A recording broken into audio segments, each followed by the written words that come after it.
If you need to copy either text or values or a formula down a column, here's a shortcut you can't really do without, particularly if you work with formulas.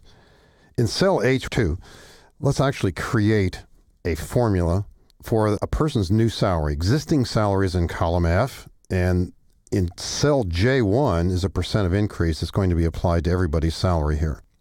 So the initial formula, which could vary, could be something like this. Equal F2, click on it, type it, times J1. And looking ahead here, you can see that if this formula is going to be copied down column H, the F2 will become F3, F4, etc. That's appropriate. But J1 would turn into J2, J3. So we need to make this an absolute reference, and rather than typing the $, which is okay, the fastest way to do this is simply to hit the function key F4 to make that an absolute reference. And to complete the formula in this particular style of a formula, let's simply add on, or add to it, the original salary. So that's one of a few different ways we could write this formula. And a small tip here, if you are about to copy information down a column, rather than hitting enter and have the active cell move away from this location, simply press Control Enter and the active cell will not move from its location. Now, there are about 700 entries in this particular list, and copy-paste is not the way to go here. And if you've been working with formulas, you probably don't do that. But very often, you're likely to drag from that lower right-hand corner, it's called the fill handle, drag this down the column. And that's certainly not wrong, but think of how much time that's going to take if you've got not just 700 entries, but maybe 7,000, 70,000, or in Excel 2007, this could be as many as 1 million, slightly even over 1 million rows.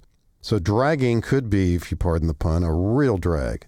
Instead, let's double-click the lower right-hand corner. Now, right away, the question would come into your mind, did it get copied all the way down to the bottom of the list, or how far did it get copied?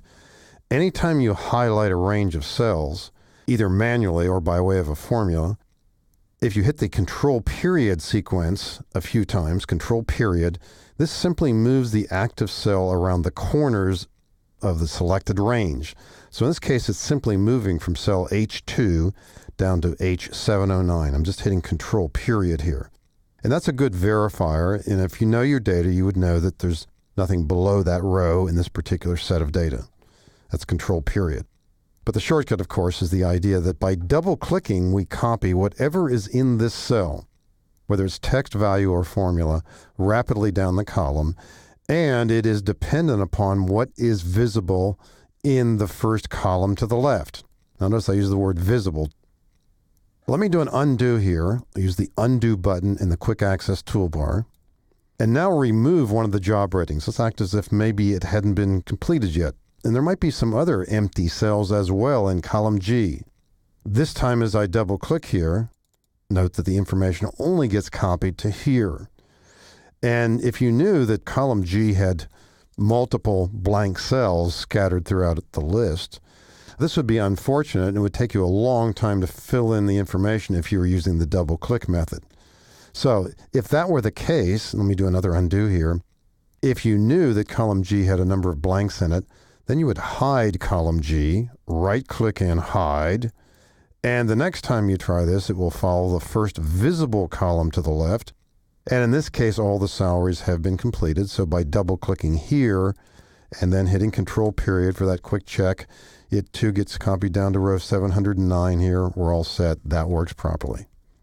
The other question might be, what happens if the column to the left is empty, that first visible column? So let me do a couple of undos and create that situation. This time on purpose, I'm going to insert a new column to the left of column H. That's empty. Double clicking here, nothing happens. But if there is information in the column to the right, and I'll just quickly throw in some information here, hit Control Enter. Now we'll try double clicking. Look what happens. When the column to the left is empty, at least in these cells, double clicking the lower right hand corner follows the first visible column to the right if there's data there, and then copies the information until it sees an empty cell there. So by using this particular shortcut, you can see how whether it's text or values, or in the cases we've seen formulas, it's a very efficient and fast way to copy information down a column without much effort.